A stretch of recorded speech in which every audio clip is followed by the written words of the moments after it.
Hello students, मैं अनीता त्रिपाठी स्वागत करती हूँ आपके अपने YouTube channel each one teach one में। स्टूडेंट्स, आज हम काल और उसकी परिभाषा, पहचान, उसके प्रकार तथा उसके उदाहरण को जानेंगे। तो आइए फ्रेंड्स, सबसे पहले हम जानते हैं कि काल को किस तरह परिभाषित करना चाहिए। काल को कैसे परिभाषित करेंगे? उसकी परिभाषा है कि क्रिया के जिस काल रूप से उसके होने का बोध होता है उसे हम काल कहते हैं।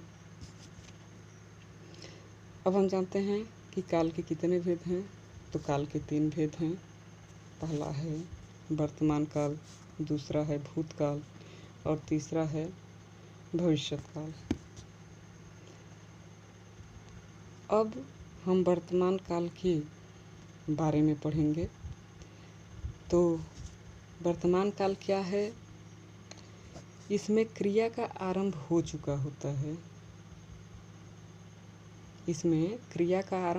होता है, लेकिन उसकी समाप्ति नहीं होती। ये ध्यान दीजिएगा कि क्रिया शुरू हो चुका होता है लेकिन उसकी समाप्ति नहीं होती। दूसरे शब्दों में, क्रिया के जिस रूप से कार्य का वर्तमान काल में होना पाया जाए उसे हम वर्तमान काल कहते हैं। क्रिया के जिस रूप से कार्य का वर्तमान काल में होना पाया जाए उसे हम वर्तमान काल कहते हैं। जैसे मैं पुस्तक पढ़ता हूँ, यानी कि मैं पुस्तक पढ़ता हूँ, पुस्तक को अभी पढ़ रहा हूँ, ख़त्म नहीं हुआ है। ठीक है। अब हम जानते हैं कि वर्तमान काल के कितने भेद हैं। तो वर्तमान काल के 3 भेद हैं। पहला है सामान्य वर्तमान काल, दूसरा है अपूर्ण वर्तमान काल, तीसरा है संदिग्ध वर्तमान काल। सामान्य वर्तमान काल किसे कहते हैं? सामान्य वर्तमान काल वो है कि क्रिया के जिस रूप से यह बोध हो जाता है कि कार्य वर्तमान काल में सामान्य रूप से होता है, वहाँ सामान्य वर्तमान काल होता है। कहने का अर्थ यह है कि क्रिया के जिस रूप से यह ज्ञात हो कि कार्य वर्तमान काल में सामान्य रूप से होता है, वहाँ सामान्य वर्तमान काल होता है। जैसे बच्चा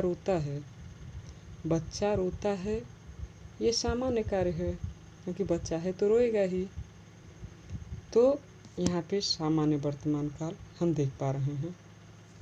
दूसरा है अपूर्ण वर्तमान काल। अपूर्ण वर्तमान काल क्या है? इसको हम कैसे देखेंगे? यानी क्रिया के जिस रूप से यह बोध हो कि कार्य अभी चल ही रहा है, समाप्त नहीं हुआ है, वहाँ अपूर्ण वर्तमान काल होता है। जैसे मोहन स्कूल जा रहा है, ये वर्तमान काल है, लेकिन ये अभी पूरा नहीं हुआ है। अभी वो बच्चा स्कूल नहीं पहुँच पाया है, इसलिए यहाँ पे अपूर्ण वर्तमान काल है। तीसरा संदिग्ध वर्तमान काल होता है। संदिग्ध वर्तमान काल को हम कैसे जानेंगे? यानी क्रिया के जिस रूप से वर्तमान काल में कार्य के होने में संदेह का बोध हो, वहाँ संदिग्ध वर्तमान काल होता है। स्टूडेंट्स, क्रिया के जिस रूप से वर्तमान में कार्य के होने में संदेह का बोध हो, वहाँ संदिग्ध वर्तमान काल होता है। जैसे रमेश इस समय खाता होगा, ऐसा संभव है कि वो खाता होगा, ये ज़रूरी नहीं है कि वो खा ही रहा होगा। तो यहाँ पे संदिग्ध वर्तमान काल हम पढ़ते हैं। संदिग्ध वर्तमान काल के बारे में हमने पढ़ा। अब हम भूतकाल के बारे में जानते हैं। स्टूडेंट्स, अब हम भूतकाल के बारे में जानते हैं। अब भूतकाल किसे कहते हैं? यानी क्रिया के जिस रूप से बीते हुए समय में कार्य होने का बोध हो, वो भूतकाल कहलाता है। जैसे वह गया, बच्चा गया है, बच्चा जा चुका था। ये सब भूतकाल की क्रियाएं हैं, क्योंकि गया, गया है, जा चुका था, भूतकाल का बोध कराती हैं। भूतकाल के 6 भेद हैं।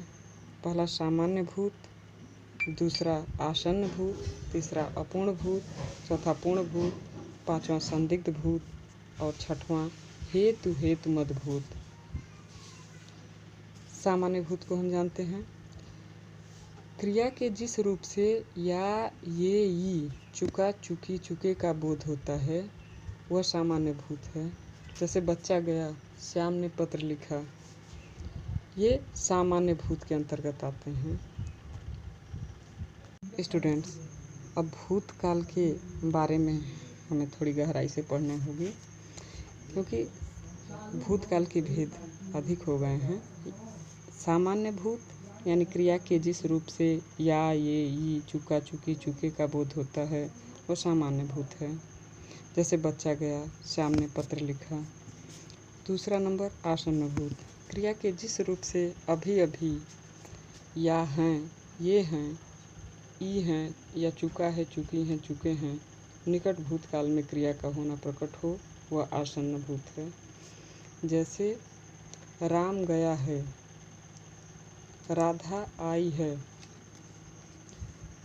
तीसरे पॉइंट पे आते हैं अपूर्ण भूतकाल में। अपूर्ण भूतकाल क्या है कि क्रिया के जिस रूप से रहा था, रही थी, रहे थे का बोध हो, यानी कि ये भूत अभी पूरा नहीं हुआ हो, उसे अपूर्ण भूतकाल कहते हैं।